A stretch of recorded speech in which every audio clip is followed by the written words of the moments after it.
Tá, agora está pedindo no cantinho, então já vai começar. Aí eu já vou fazer aqui a apresentação.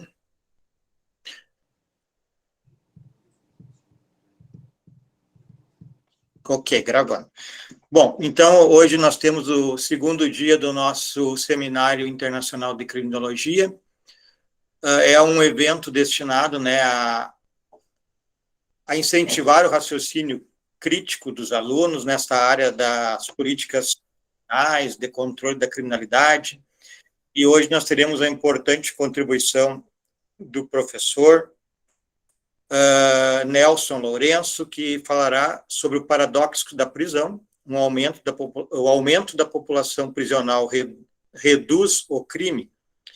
O professor Nelson é doutor em Sociologia, professor catedrático jubilado da Universidade de Nova Lisboa, presidente do Grupo de Reflexão sobre Estratégia de Segurança, coordenador de projetos internacionais de investigação, tendo trabalhado nos países da União Europeia, Rússia, países da margem sul do Mediterrâneo, África subsaariana, na América Central e do Brasil, na China e na Índia, membro de várias organizações científicas portuguesas e internacionais, autor de 8 livros e de artigos publicados em revistas científicas portuguesas e internacionais. Bom, professor Nelson, antes de passar a palavra, só quero dizer aos nossos alunos que estão aqui que o professor Nelson está em Portugal, é 4 horas, se eu não estou equivocado, de fuso horário, né? Diferença. Então, lá a gente daqui a pouco já vai para casa da meia-noite. Para nós ainda é cedo. Então, por isso, o professor Nelson vai fazer também uma fala mais rápida aí. Ele vai falar sobre o tema e depois, conforme ele nos anunciou, vai abrir para as perguntas. Então, a Universidade Luterana do Brasil agradece sua presença, professor Nelson, para instigar os nossos alunos a buscar o conhecimento nesta área aí para fugir do senso comum. Então, muito obrigado e a palavra é sua. Muito obrigado. João, vou dizer à portuguesa Bettencourt e não Bi, está bem? Vou dizer João Bettencourt. O título da conferência realmente é o paradoxo da prisão, o aumento da população prisional reduz o crime, e é uma pergunta. Eu acrescentava um outro subtítulo, que é a necessidade de fazer investigação, de fazer pesquisa, como dizem no Brasil, que se debruce sobre variáveis que permitam explicar esta relação complexa entre taxas de prisão e as taxas da criminalidade, está bem? Porque é isso que nos interessa, foi isso que o professor Sérgio me pediu para falar, para ver qual é esta relação entre população prisional, se quiserem, e taxas do crime. Mas, antes de começar, queria fazer uma declaração de princípio, que para mim é muito importante. Gosto sempre de deixar bem expresso que defendo como ideia central de que a segurança não é em si um fim, mas um meio de assegurar a liberdade e de consolidar a sociedade democrática. Isto é, não defende a segurança pela segurança, defende a segurança como um instrumento fundamental e indispensável à liberdade, sendo a liberdade o suporte da democracia. A outra questão que me parece importante, também antes de começar a falar, é que, como devem calcular, o meu quadro de referência é essencialmente o quadro europeu e mais precisamente os países que fazem parte da União Europeia. Mas mesmo assim, assumo sempre uma visão, obviamente, global, mas digamos que o meu quadro de reflexão é muito marcado pelo meio onde vivo e onde trabalho. Há um outro aspecto, foi por isso que eu disse que se houver perguntas, tenho toda a disponibilidade para responder, não se preocupem com o facto daqui já serem 23 horas, serem 11 horas, mas como o tempo é curto, a maior parte dos pontos da minha exposição vão ser apenas enunciados, não tenho tempo de os desenvolver. Deixem-me falar antes porque senão, se eu entrar apenas na questão da prisão, e da população prisional, digamos que a análise fica cortada, não é possível perceber a tal relação complexa entre taxas de população prisional e taxas de criminalidade. E assim, o que é fundamental? Fundamental é pensar que, quando se fala em segurança, devemos sempre pensar nesta realidade sistémica e inseparável que é segurança e sociedade. Isto é, cada sociedade gera, obviamente, o seu quadro cognitivo sobre a segurança e gera, obviamente, todas as suas políticas de segurança. Mas esta relação é imprescindível ter presença. E é por isso que é importante também, neste início, pensar que nas últimas décadas, digamos a partir dos anos 80 do século passado, portanto, em 40 anos, temos vindo a observar e a assistir a um alargamento daquilo que é a segurança. A segurança, no seu início, refletia muito a realidade militar. Segurança era a defesa. Hoje, a ideia é obviamente diferente. Reparem, nós vivemos na Europa, vocês viveram no Brasil, até o ano passado, 2 anos terríveis com a pandemia, com o Covid. Bom, não é defesa, não implica uma reação armada, mas o Covid foi uma questão central da segurança em todos os países. Isto significa o quê? Que a noção de segurança é hoje uma noção que abrange outras áreas, como falei na saúde, como metas, alterações climáticas. Vi, se não me engano, o ano passado, houve umas inundações terríveis, ou este ano ainda, no Brasil. Então, mas isso é uma questão de segurança, é segurança das pessoas.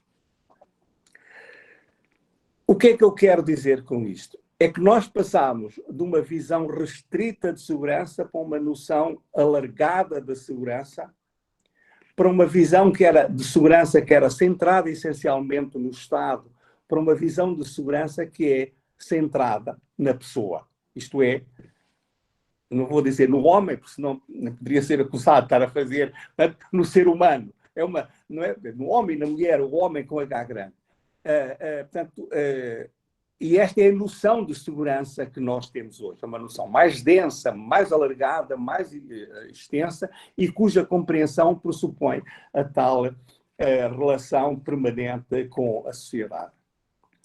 É este percurso que deu origem a um conceito que eu presumo que conheçam, que se chama segurança humana, o conceito que viria a ser definido por volta do ano 2000 pelas Nações Unidas, particularmente pela Unesco.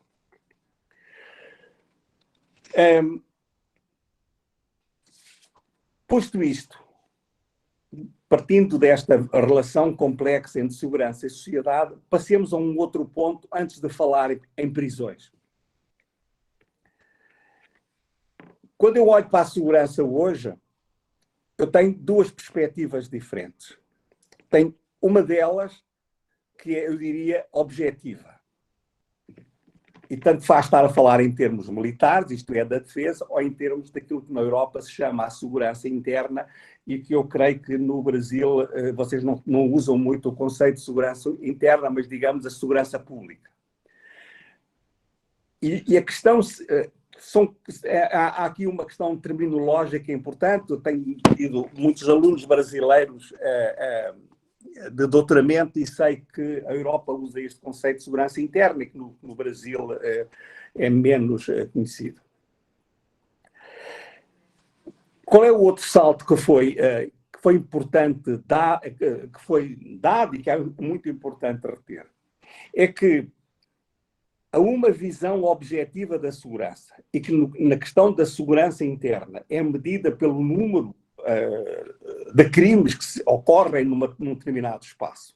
Não é? Portanto, a criminalidade detectada, a criminalidade participada às polícias, a criminalidade que é julgada, isso é uma visão objetiva e eu faço taxas de criminalidade, sejam os homicídios, sejam furtos, sejam roubos, mas acrescido a isto, neste processo que levou, dura há cerca de 40 anos, desta densificação da segurança, impõe-se uma outra questão, que é a questão da visão subjetiva da segurança. Isto é, qual é a percepção que o cidadão tem, que o indivíduo tem, sobre a segurança na sua sociedade, na sua comunidade, aquilo que se chama o sentimento de insegurança. Penso que não será um conceito novo para vocês, já vi que há bocado percebi que havia alunos que são da área da criminologia, conhecem certamente o conceito de sentimento de insegurança. E posto isto, eu gostava de dizer o seguinte: eu só percebo as taxas da população prisional se perceber um jogo extremamente complexo, que é a relação entre o sentimento de insegurança e a realidade de um determinado país. Deixem-me dizer assim, eu penso poder dizer que há uma espécie de uma convicção que é universal de que os direitos fundamentais, portanto, os nossos direitos fundamentais e os poderes do Estado se movem ao longo de um espectro axial em que o aumento de um se faz à custa do outro. É complexo, dito assim, mas é assim.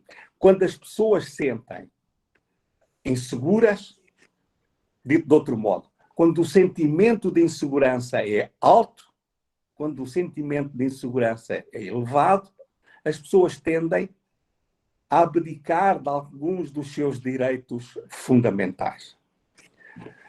Professor, só como está gravando, o seu rosto está metade só pegando da câmera.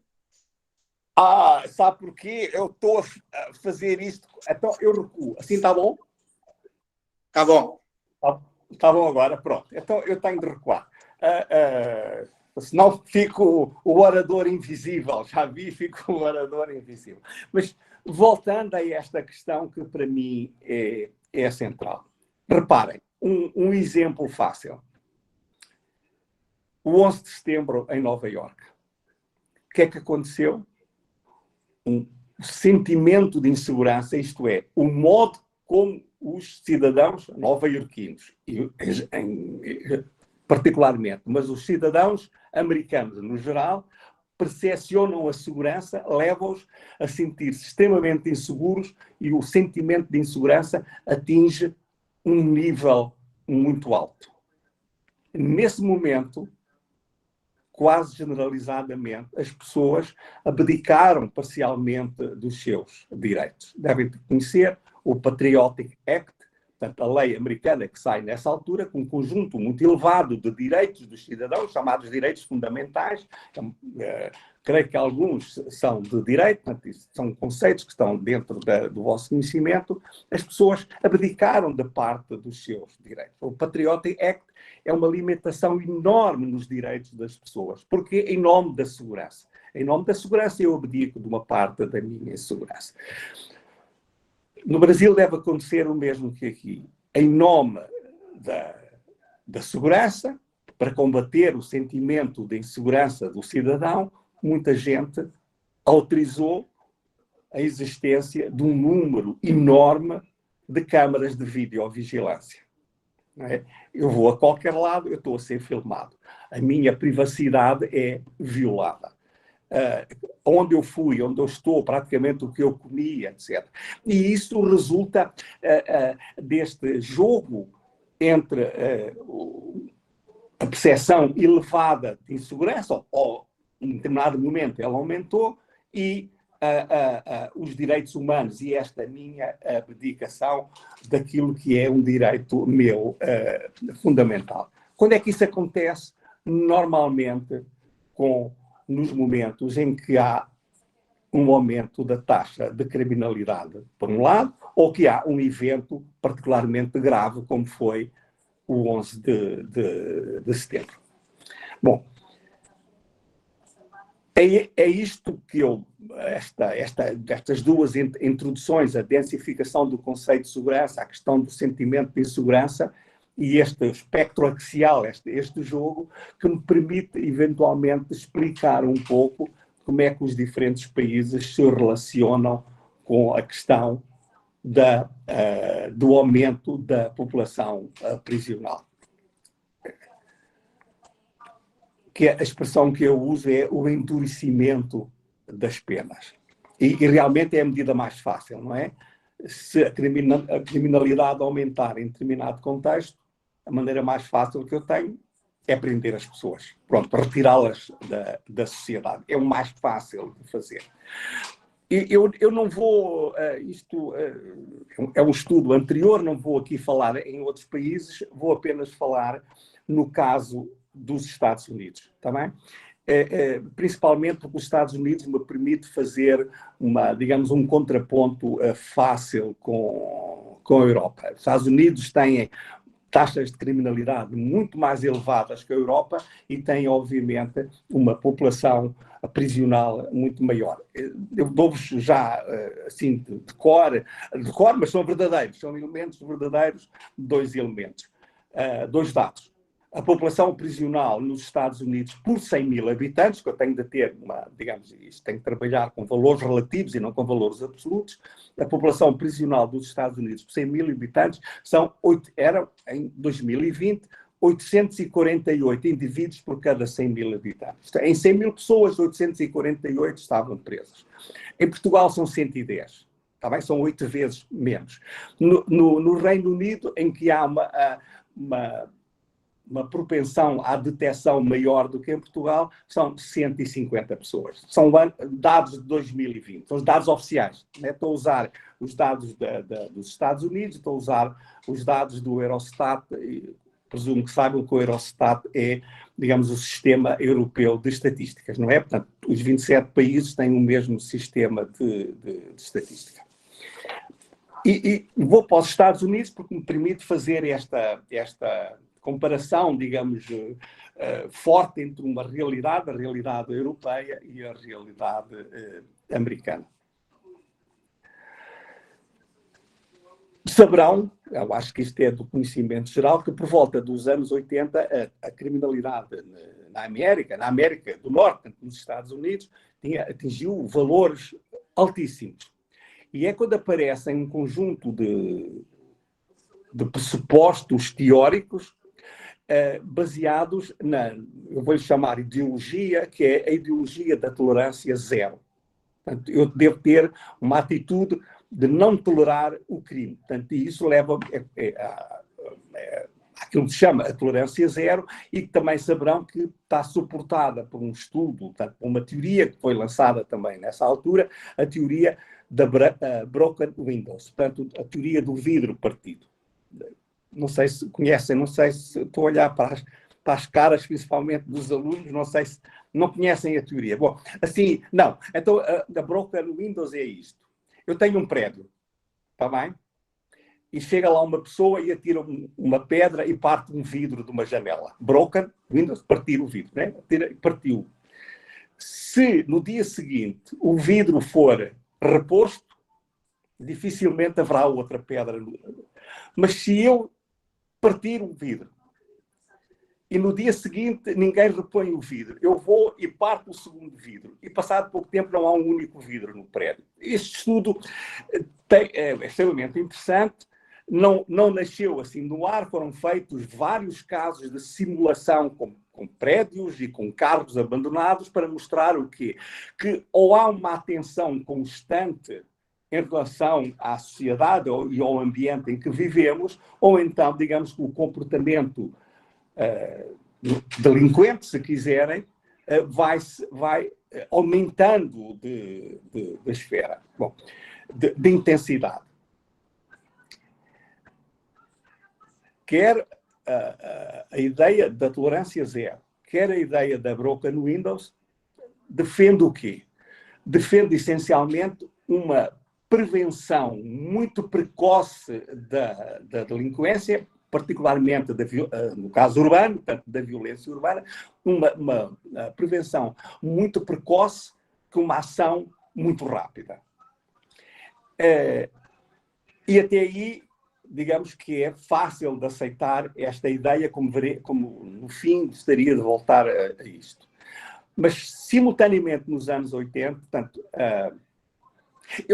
vocês desculpem, eu sou mesmo professor, está bem? O meu ADN é de professor. Eu estou a olhar aqui para a Stephanie, para a Luciana, para a Carolina e para o... Não consigo perceber. O jovem que está ali são os mais novos. Se vocês não perceberem, levantam a mão que eu volto atrás, está bem? Tá? Está mesmo? É mesmo assim. Pronto, ok? Isso mesmo. Se a teoria do Broken Windows tem, em português nós dizemos pés para andar, quer dizer, esta prevenção precoce da delinquência é realmente uma medida interessante, será eventualmente menos interessante o que virá a seguir. E o que virá a seguir, associada à teoria da Broken Windows e associada à ideia da tolerância zero, é que a grande medida é a pena de prisão. Está bem? E estamos, como eu disse, anos 80, início dos anos 80, portanto, é aquela passagem dos anos 70 para 80, em que os Estados Unidos vão ter realmente uma criminalidade muito grande, particularmente nas grandes cidades, particularmente em Nova Iorque e em Chicago, em que corresponde também ao aumento do número de toxicodependentes nas cidades e toda aquela criminalidade associada à toxicodependência. Isso vai levar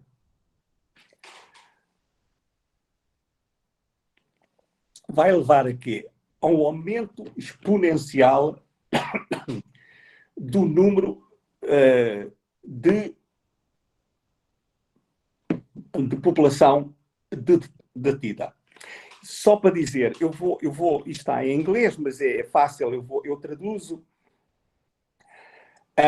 Estamos em 1980 e vou ler o que o William Spellman, que é um sociólogo americano, escreve, numa tentativa de reduzir as intoleráveis altas taxas de crime reportado, portanto, crime que chega às estatísticas oficiais.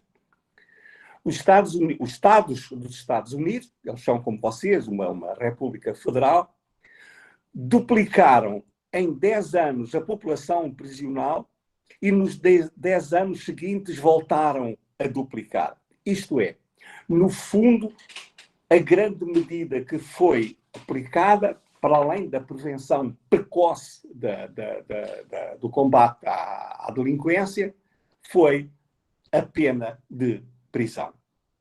Tá bem? A grande medida foi essa. Aquilo que eu disse há bocado, realmente, o mais fácil é deter as pessoas, não é? Quer dizer, em vez de tomar outras medidas, eu retiro-as da circulação da sociedade. Para vocês terem uma ideia, eu sei que eu estou a falar em relação ao quadro europeu, mas reparem isto. Em 2020, a população prisional, eu não sei qual é a do Brasil, está bem? Francamente, não tive acesso a essas estatísticas. Mas a população prisional dos Estados Unidos era de 2.280.000 pessoas em 2020. Agora pensem, para um europeu, o que é que isto significa? É que 2.200.000 pessoas é um quinto da população de Portugal. É um quinto da população da Suécia. É um quinto da população da Bélgica. É 20% da população da Holanda. Quer dizer, independentemente do facto dos Estados Unidos terem 300 milhões de pessoas, é em termos absolutos, agora já não em termos relativos, já não estou a falar nos tais 800 eu agora vi o número correto, há bocado disse 800 e tal, agora 810 pessoas que têm 1.000 habitantes, em termos absolutos é um número extremamente elevado de população prisional. Pelos dados que eu tenho aqui, Eu vou-vos ler, do Mark Klein, que é um dos grandes estudiosos desta área. Ele calculava que o sistema prisional americano, em 2010, não é agora, em 2010, custava anualmente ao Estado Federal e aos Estados americanos, aos 50 Estados americanos, qualquer coisa como, vou dizer à portuguesa e depois traduzo para brasileiro, 100 mil milhões de dólares. Vocês dizem bilhões, não é? Ou dizem bilhões, já sei que não é bilhões, vocês dizem bilhões. Tudo bem. Seja como for, 100 mil milhões, 100 mil bilhões ou 100 mil bilhões é muito dinheiro mesmo para os Estados Unidos.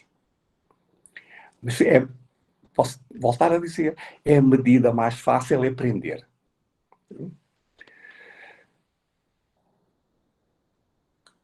Vou parar aqui, parei aqui um bocado de propósito só para dizer o seguinte. Qual é a justificação disto? Habituem-se, estou a falar outra vez aqui para os mais novos, estou a falar para todos, mas habituem-se a pensar assim, não pensem em crime, não pensem em segurança, não pensem, seja o que for, em qualquer análise, em variáveis únicas. Não pensem isoladamente. Pensem de um modo sistêmico. Está bem? O que define a sociedade são relações de interdependência fortes e intensas. Porquê é que os Estados Unidos seguiram esta via? Porque o sentimento de insegurança era muito alto.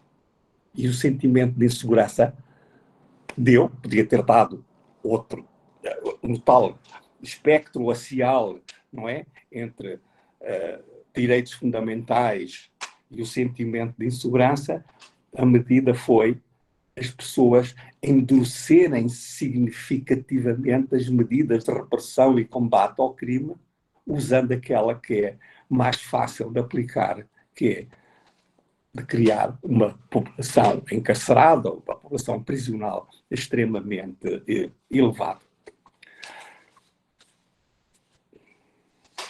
Eu vou dizer uma coisa que vocês estão num processo agora político complicado no Brasil. Obviamente, este processo nos Estados Unidos, nesta passagem no início dos anos 80, tem um nome, o senador Barry Goldwater, que era um homem extremamente conservador, com o apoio, nomeadamente, de grupos religiosos, nomeadamente um que é o mais importante, que se chamava a Moral Majority, portanto, a maioria moral, não é? Que defendiam uma guerra ao crime total, e essa guerra ao crime, o que estava em causa era evitar crimes e comportamentos predatórios, criar medidas muito severas em relação a qualquer comportamento, digamos, desviante, porque muitas vezes, outra vez, aqueles que são da área da criminologia sabem que os comportamentos desviantes não são, obviamente, comportamentos criminosos, não é? Há comportamentos desviantes que não cabem na esfera do crime, são apenas comportamentos que a sociedade rejeita, não é? Mas são comportamentos que, se a sociedade rejeita, podem levar ao tal endurecimento das penas, ao tal endurecimento da atitude da polícia, neste caso, ou dos tribunais. E era isso que era defendido. Era criar um sistema punitivo que fosse suficientemente forte para retirar pessoas que tinham tido comportamentos delinquentes. Eu não, fazendo só um pequeno parênteses, não queria entrar agora nesta área, porque era um bocado complexo. Vocês reparem que alguns Estados americanos, até cerca do ano 2000, portanto, até há cerca de 20 anos atrás, tinham a pena de morte para menores. Portanto, o que acontecia era que esses jovens ficavam na prisão até atingir a maioridade e depois o julgamento previa que eles pudessem ser punidos com a pena de morte ou, muitas vezes, com pena de prisão perpétua. Não vou entrar aqui nisso, digamos, em termos, outra vez, europeus, de uma sociedade que é muito defensora dos direitos fundamentais. Isso choca um pouco. Por exemplo, choca-me que um jovem possa ser condenado à prisão perpétua, porque em certos estados, se a pessoa fosse por 3 vezes julgada e tivesse sido condenada por 3 vezes, à 4ª vez, independentemente do ato que tivesse cometido, era condenada à prisão perpétua. Bom, tudo bem. Não, tudo bem, não é, para mim, tudo mal, mas enfim, mas é assim.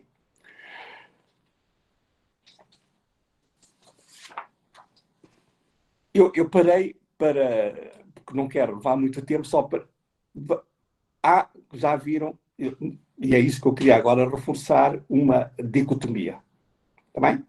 Entre, digamos, uma polarização, se quiser, entre aqueles que defendem estritamente esta ideia: eu tenho um crime, tenho taxas de criminalidade elevadas, o que significa sentimento de insegurança elevado, então eu vou ser severo na aplicação das penas, vou endurecer as penas, porque aquilo que me orienta é a tal ideia da tolerância zero. Vamos agora ver o outro lado, está bem?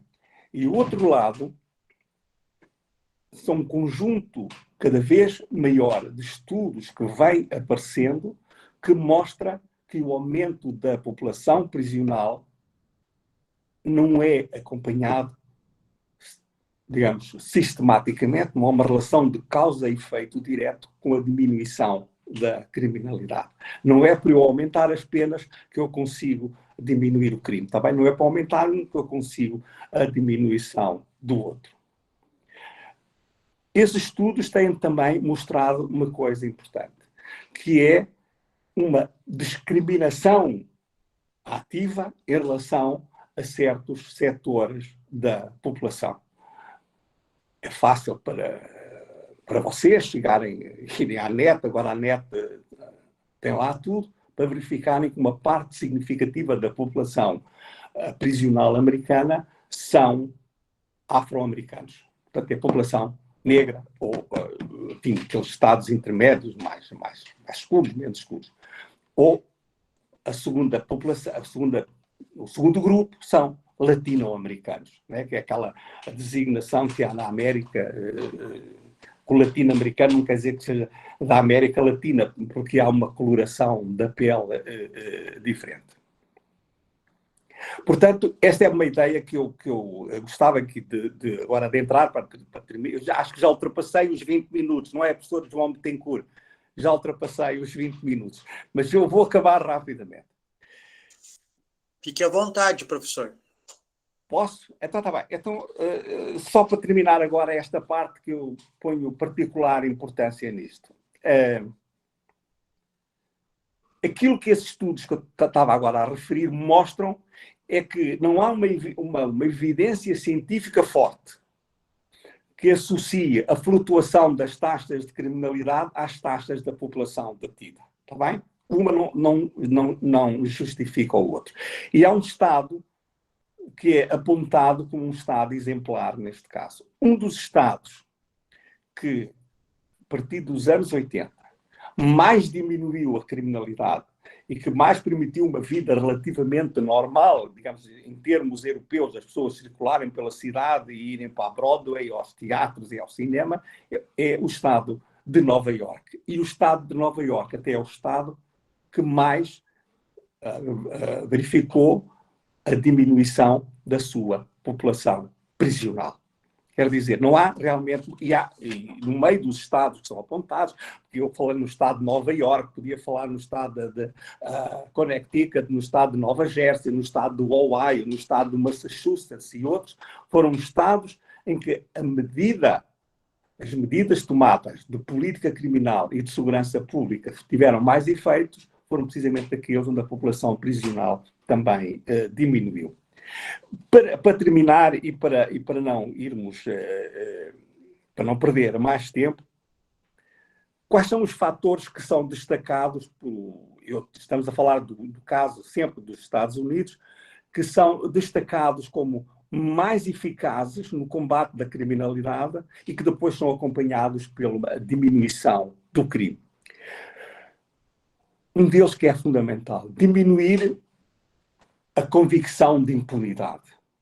Isto é, quem comete um crime tem de estar consciente que certamente a polícia será suficientemente eficaz e eficiente e capaz de o deter.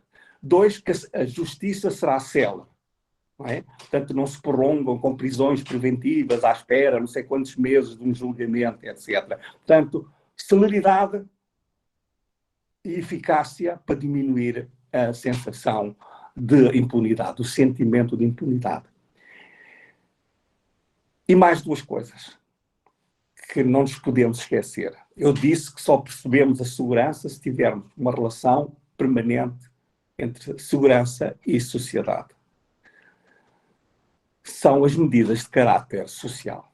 Não é? Ter um Estado que está presente, isto é, um Estado que protege o indivíduo, e simultaneamente um Estado que tem capacidade de atuar. Aquilo que se chama, não é na Europa, vocês também chamam um Estado social presente. Isto é, em que os patamares de pobreza não descem a níveis insustentáveis, em que as pessoas estão numa situação social perdido por 100, perdido por 1000. Não é? Portanto, já perdeu pouco tem a perder, e que há forte exclusão social. A pessoa sente-se marginalizada em relação ao Estado. E isto é uma questão, obviamente, central. Diminuir o sentimento de impunidade, haver uma forte presença do Estado, uma justiça que é célere, e um outro aspecto que... Vocês desculpem, estava aqui a olhar a página. Eu vou tirar as minhas notas, não quero mais notas, porque vou preferir falar assim. Há um aspecto para mim muito importante. O professor Sérgio não está aí. Eu dei uma conferência em Minas Gerais e ele estava presente sobre um assunto que me parece que é extremamente importante. Isto tudo o que eu disse, ser célere, diminuir a impunidade, atuar do ponto de vista social, isto é, que ter um Estado social que é forte, o Estado está presente. E uma outra questão, e vou terminar por aqui, para mim é central. É preciso que o cidadão ache que o Estado, quando atua de um modo legítimo. Já vi pelas caras que se calhar não ficaram...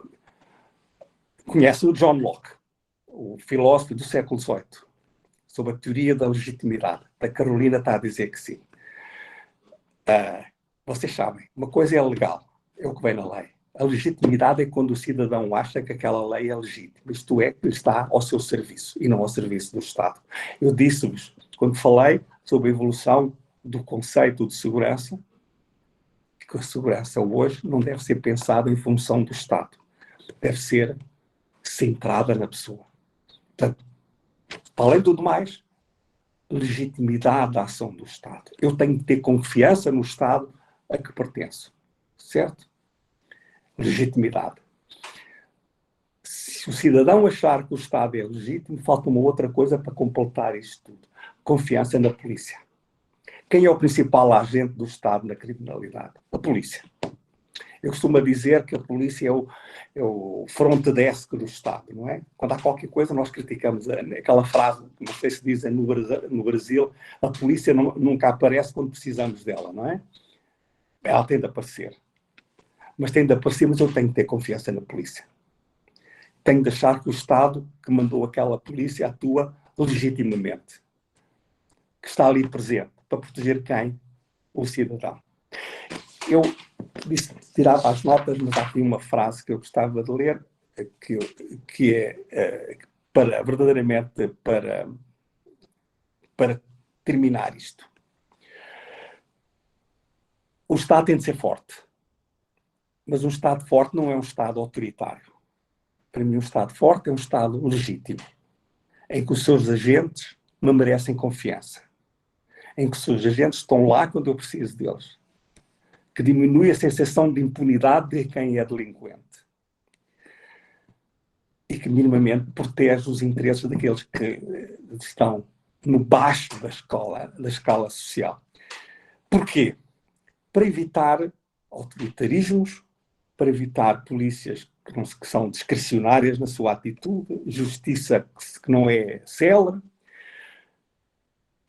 porque no fim de tudo, a mim o que me interessa é uma segurança centrada no indivíduo, isto é, assente nos direitos fundamentais. O tal espectro racial entre segurança e cidadão, e que eu vou abdicando parte dos meus direitos, tem de ter um limite. Deixa-me ler esta frase, que eu gosto muito, do professor Armel Pechel, que é um jurista francês, que, inspirado na Convenção Europeia dos Direitos do Homem, diz o seguinte: os direitos fundamentais dos indivíduos são mais fundamentais que os direitos fundamentais do Estado. E só assim, quando isto acontecer, quando o cidadão sentir que aquela ação é legítima, eventualmente a criminalidade vai diminuir e, portanto, não precisará de haver o tal paradoxo de tanta prisão presa e o crime continuar elevado. Como se diz em português antigo, disse o professor Bettencourt. Professor Nelson, os alunos aí que quiserem fazer perguntas, se preparem enquanto eu faço uma observação aqui, professor Nelson. Eu poderia ter feito no início e acabei não fazendo. No Brasil, nós vivemos exatamente o que o senhor comentou, né? Nós já tivemos na casa de 826 mil presos, baixou um pouco agora. É o terceiro país do mundo com mais pessoas encarceradas e um dos mais violentos do mundo, né? Então, é um dos que mais encarcera e é um dos que mais tem violência no mundo. Então, é exatamente o que o senhor falou. E sobre as prisões preventivas, nós temos, desses 800 mil presos, aí nós temos, que dá uma média de 330 por 100 mil habitantes, e nós temos 30% que são presos preventivos, e tem pesquisas que afirmam que 25% desses presos preventivos acabam sendo absolvidos ao final do processo, né? Ficam alguns anos presos, depois são absolvidos. Então, acho que nós somos um case aqui, professor Nelson, um case para ser estudado, né? Porque é justamente isso aí, se encarcera, e o crime continua aumentando. Então, alguém queria fazer alguma pergunta para o professor Nelson? Oi, Luciana, pode abrir. Pode ir, Luciana. Está fechado o microfone. Deu? Sim. Em primeiro lugar, é um prazer estar falando com o senhor, né? Eu trabalho no sistema prisional. A gente sabe no Brasil que existe impunidade e também relações relacionadas com a resolutividade dos crimes, né? Então a gente pune muito, muito por coisas às vezes que a gente poderia trabalhar melhor essa pessoa com políticas sociais voltadas, né, para esse tipo de população. Mas a gente também sabe que nos Estados Unidos existe as prisões, e eu acho que o senhor pode me corrigir, que são privadas. E isso está chegando no Brasil. O senhor acha que isso não vai aumentar a punibilidade e o encarceramento no país, já que somos um dos países, né, que mais prende?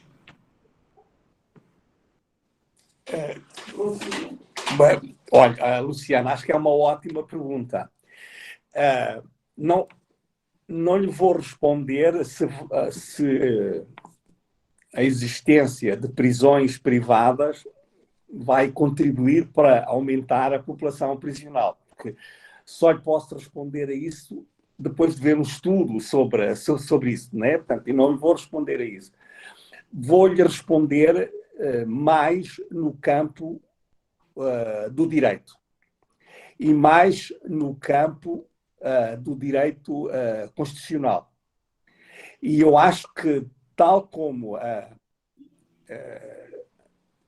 a defesa ou cobrar os impostos são funções de soberania, o Estado é que deve fazer isso. Também a aplicação da lei.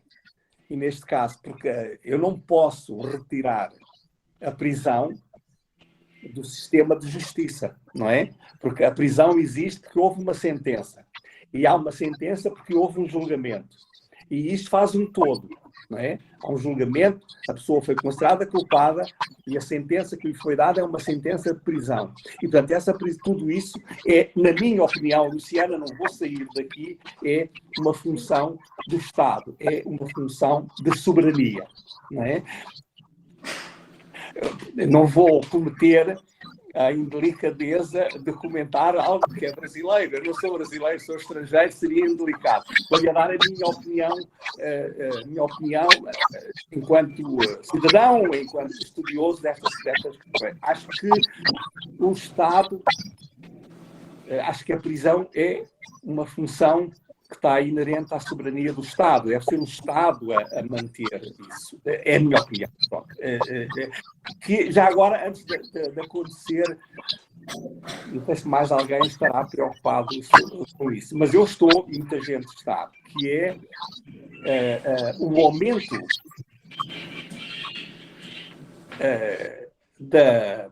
das seguranças privadas. Que começou por ser as pessoas que estavam nos centros comerciais, eu sei que no Brasil dizem shopping, não é? Que estava ali no shopping, e que depois foram aumentando, e agora temos seguranças privadas por tudo quanto é sítio, e principalmente, penso, vocês corrigem, que no Brasil as seguranças privadas podem estar armadas. Que é uma coisa que em Portugal não pode. E na maior parte dos países europeus, só em situações muito particulares é que a segurança privada pode estar armada e com um certo tipo de armas de baixo calibre, etc. Não podem ter uma espingarda ou uma metralhadora, etc. Bom,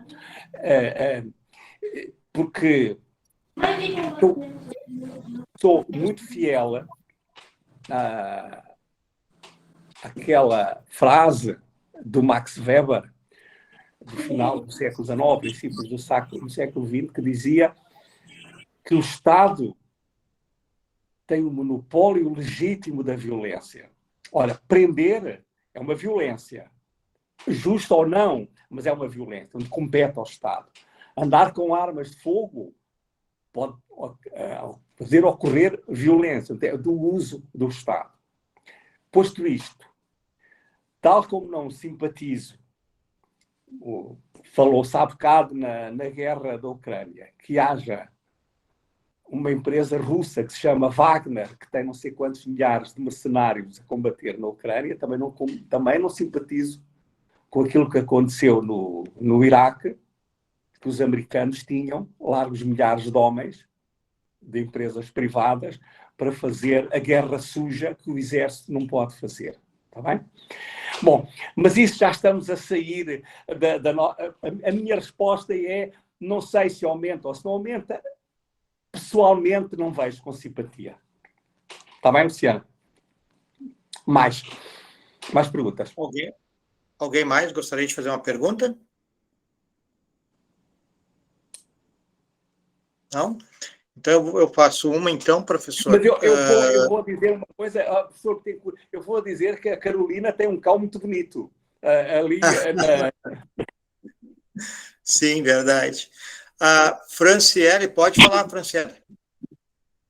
Boa noite. Eu peço desculpas que eu cheguei um pouquinho atrasada por questões de trabalho. Mas, professor Nelson, eu tenho uma pergunta, assim, que posso estar totalmente enganada, mas eu tenho uma impressão, e eu já vi palestras do professor João também, e do professor Alejandro em relação sempre no seguinte sentido: o encarceramento não reflete na diminuição da violência e na reincidência. Uma outra questão que a gente tem aqui no Brasil é questão de direitos humanos nos presídios. A gente não cumpre a Constituição, a gente não cumpre as regras. Já tivemos algumas denúncias em relação, por exemplo, aqui no Rio Grande do Sul, ao Presídio Central, que agora está começando a se destruir algumas partes, se desativar. E a impressão que eu tenho, a minha pergunta é a seguinte: quando se fala em redução de violência, em redução de reincidência ou não, não se tem tanta atenção do que quando se coloca os números em valores, o quanto se custa para o Estado o encarceramento.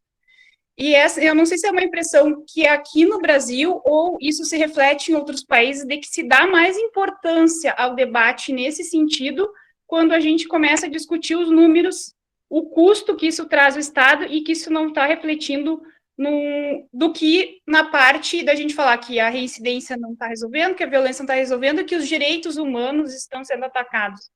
Essa é a impressão que eu tenho, que quando se fala no valor gasto, se dá mais importância, as pessoas dão mais importância do que nos outros aspectos.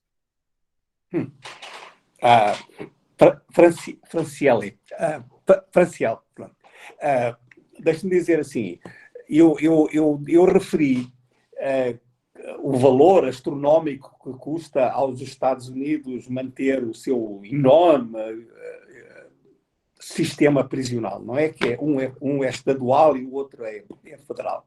Os tais 100 bilhões, como vocês dizem, de dólares. É um valor astronómico, que se calhar uma parte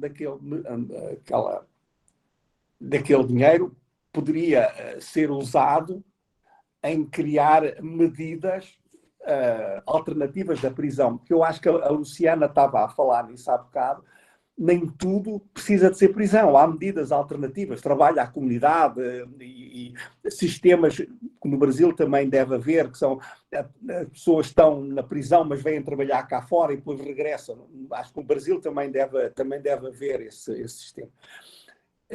No fundo, se calhar, se em vez de se caminhar muito rapidamente para a medida que é mais fácil de aplicar, que é a detenção, isto é, a pessoa é presa, se pudesse montar um sistema alternativo, com penas alternativas, em vez de serem prisão, serem penas de serviço à comunidade, um trabalho até criar, em Portugal há isso, e mais ou menos há em toda a Europa, e a pessoa chega a uma determinada altura da pena de prisão, já dorme na prisão, mas vem trabalhar cá fora, como disse há pouco, e isso provoca, para chegar à sua questão da reinserção do indivíduo, e portanto para evitar comportamentos recidivos, não é? Portanto, se calhar era uma maneira de evitar que essas pessoas sejam presas, saiam e passado pouco tempo estão outra vez a voltar ao sistema, porque se calhar era uma maneira, e tem razão, se parte do dinheiro que é gasto apenas em fazer prisões, principalmente se as prisões tiverem um mínimo de qualidade que devem ter, porque quer dizer, acho que foi a Franciele que disse agora, há também direitos humanos para os presos, não é? Senão, enfim, eles são ali, têm de cumprir uma pena em relação à sociedade, mas há um mínimo de dignidade humana que tem de ser respeitado. O preso também tem direito à sua dignidade, não é? Ele ofendeu os valores da sociedade, mas tem um conjunto de direitos que são inerentes a qualquer pessoa, não é? Aquilo que o Habermas fala muito na dignidade, o filósofo alemão, penso que conhece, não é? Sobre para além dos direitos humanos, há uma questão que é central, que é a dignidade humana em si, não é? O valor fundamental que é a dignidade humana. Então, o preso tem também essa dignidade. Portanto, sim, creio que sim, que seria... Eu, pelo menos, vejo que seria importante. Está não sei se lhe respondi completamente, mas sim. Sim, respondeu, mas um cerne da minha questão é que, às vezes, para o público, eu vejo que a reação fica mais... o pessoal fica mais indignado com o gasto do que realmente com os outros fatores que o encarceramento não resolve. Ah, mas se gasta tanto. Aí entra na discussão da colega ali, que um dos debates aqui no Brasil é o seguinte: custa tanto, então vamos privatizar. Não se pensa num todo sistêmico, como o professor colocou. se gasta, aí a primeira coisa que chama, que grita aos olhos é o gasto que se tem por preso, e a solução que se traz muitas vezes não se foi colocado ainda, mas em alguns lugares já pensaram, é numa solução simplificada de privatização, como se fosse resolver o problema do custo do preso e da violência seguir, que não vai resolver nada, né? A questão da privatização, talvez é o caso que a colega colocou, de maior encarceramento, porque daí nós vamos... O Brasil tem um problema, né? O Brasil tem um problema generalizado de corrupção, e isso a gente não pode negar que existiu, existe, talvez volte a existir futuramente, e que onde tem empresa privada que oferta serviços ao Estado é complicado, e isso pode refletir no maior encarceramento, sim, porque vai se tornar, na realidade, um negócio, né, e não mais um serviço do Estado. Se eu fiz uma nova pergunta, não. Não, repare, eu volto a dizer o que disse à Luciana, eu não posso afirmar se a privatização vai ou não vai aumentar o encarceramento, não tenho dados para isso, está a perceber? E aí, do ponto de vista metodológico, e principalmente do ponto de vista até académico, seja como for, estamos numa universidade, eu não posso fazer uma afirmação sobre uma coisa que eu não sei. Quer dizer, portanto, daí ter-me colocado numa postura estritamente, digamos, do direito constitucional, isto é, dizer... pelo menos na tradição portuguesa e europeia, são funções de soberania e, portanto, essas devem ser exercidas tanto quanto possível, se bem que a sociedade muda muito depressa pelo Estado. Está um colega vosso que é o Luís, que está com a mão levantada, não sei se... Não, só tem a mão levantada. Isso, olá, boa noite. A minha pergunta é a seguinte, quanto tempo leva, mais ou menos, a um julgamento em Portugal? Porque ali um dos princípios seria a celeridade da justiça. E nós aqui no Brasil é muito demorada, porque aqui tem casos que levam de 8 a 9, 10 anos para ser julgados.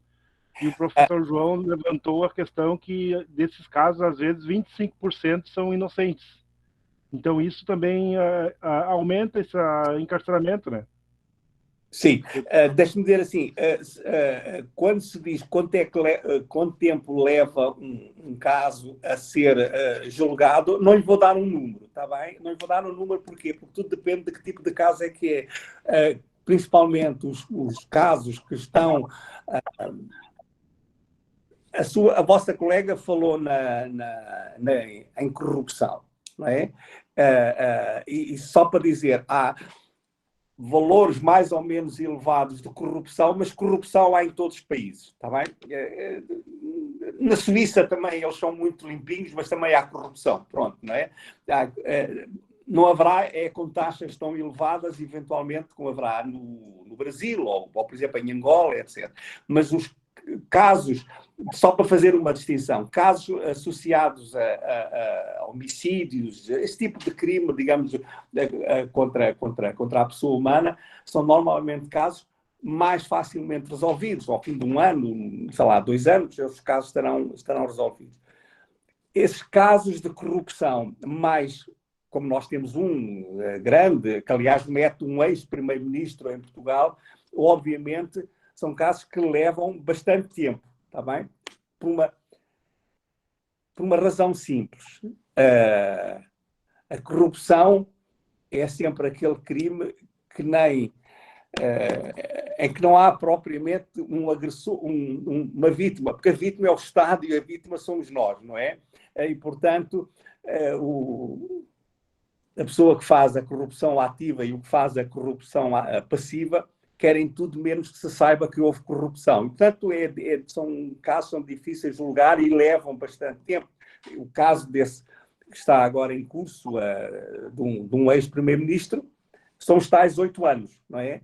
Que é um processo que mete muitas pessoas, dezenas de pessoas, acho que o número de páginas do processo são 1 milhão de páginas, ou coisa assim parecida. Bom, mas é um tipo de criminalidade diferente. É aquela criminalidade que se chama de clarim branco. Acho que no Brasil também usam essa designação. se formos para este tipo de crime, dos homicídios e dos furtos, etc., obviamente são, digamos, relativamente céleres, são relativamente rápidos. Mas eu gostava que ficasse claro uma coisa, que é assim, os níveis de criminalidade em Portugal, um pouco como na Europa, com exceção da Europa de Leste, está bem? Os países como a Roménia, a Hungria e a Polónia, os países que vieram digamos, do antigo Bloco de Leste. Portanto, os outros países da Europa mais ocidental, até Portugal, todos eles têm taxas de criminalidade muito baixas. Então, Portugal tem 10 milhões de habitantes e tem por ano 100 homicídios. Acho que o ano passado até foram só 80 e tal homicídios. Porque é uma a taxa de homicídios em Lisboa é de 0,6 por 100 mil habitantes, não é? Portanto, e o resto da criminalidade também é muito baixa, não é? E infelizmente há já agora falando um pouco sobre Portugal, que vocês conhecerão eventualmente menos, uma parte destes homicídios, infelizmente, é sobre um tipo de violência que, sendo muito combatida e há muitas ações, continua a haver, que é a violência conjugal, não é? Quer dizer, portanto, entre homem e mulher, não é? Que normalmente a vítima acaba por ser a mulher, não é? Portanto, mas são taxas de homicídio muito baixas, não é? Como eu disse, Lisboa tem 0,6 por 100 mil habitantes, o número de crimes também, o número de furtos e de roubo, etc., não é?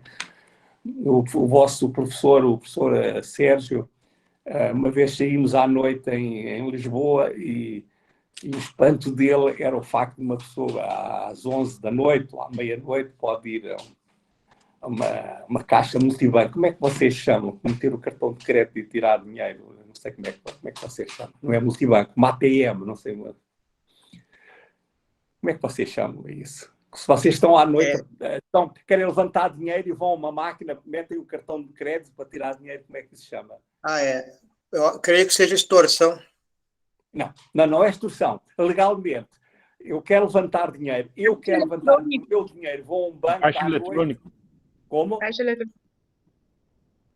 Não percebi. Caixa eletrônica 24 horas. Uma caixa eletrónica, pronto. Eu posso ir levantar dinheiro às 2 da manhã, não tenho medo nenhum, não é? Agora, eu saio de minha casa agora e vou sozinho ao multibanco e vou... Nós chamamos de multibanco, pronto. E meto o cartão e retiro, não tenho medo, quer dizer, é um mundo diferente, não é? É um mundo... pronto, eu sei, conheço relativamente bem o Brasil, é um mundo diferente. Mas eu queria dizer uma coisa, e depois termino, a não ser que alguém queira pôr uma questão, queria dizer uma coisa. O facto de em Portugal haver uma taxa de criminalidade muito baixa e de eu me sentir muito seguro, não quer dizer que algumas pessoas não sintam insegurança. O sentimento de insegurança é sempre a representação que eu faço do meio onde vivo. E quanto mais baixa é a taxa de criminalidade, mais sensível eu fico. Está bem? Qualquer coisa me preocupa. Tá? Portanto, as pessoas... houve agora um estudo no qual participei sobre o sentimento de insegurança em Lisboa. 80% das pessoas dizem que se sentem muito seguras. Não tem... Mas há 20% que diz que é assim. Quer dizer, e quando se pergunta, mas já foi vítima de um ato? Não, nunca fui vítima, mas eu nunca sei. Pronto, enfim. Mas só para dizer, o sentimento de insegurança é um elemento fundamental a ter presente nestas questões. Alguém gostaria de fazer mais uma pergunta? Bem, professor, então eu queria agradecer, mas antes eu gostaria de falar sobre os homicídios no Brasil. A taxa é 24 e 25 homicídios por 100 mil habitantes, né? É altíssima, portanto.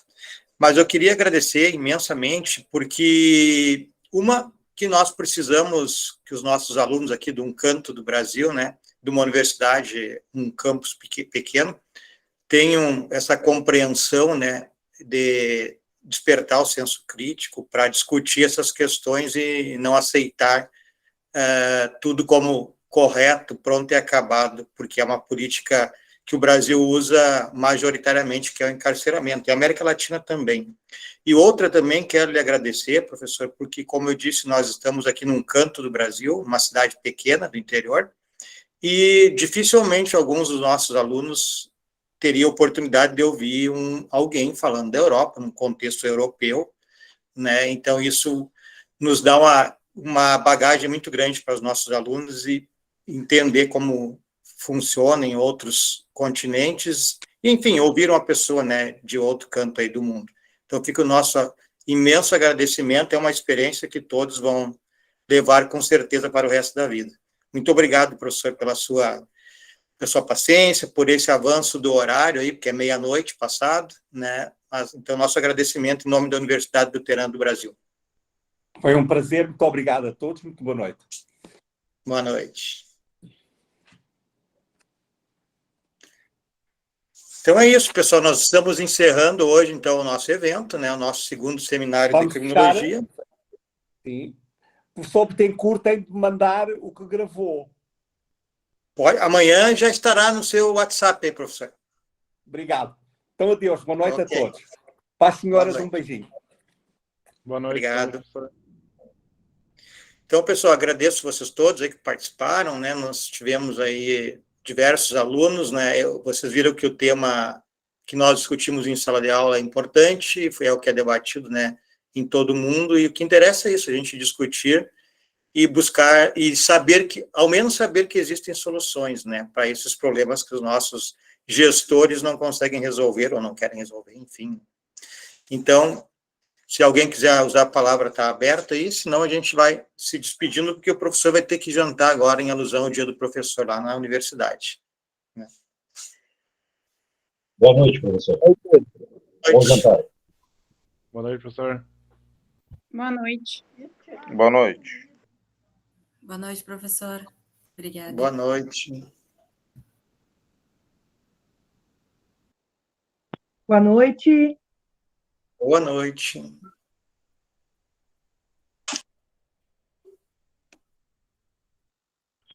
Boa noite, professor.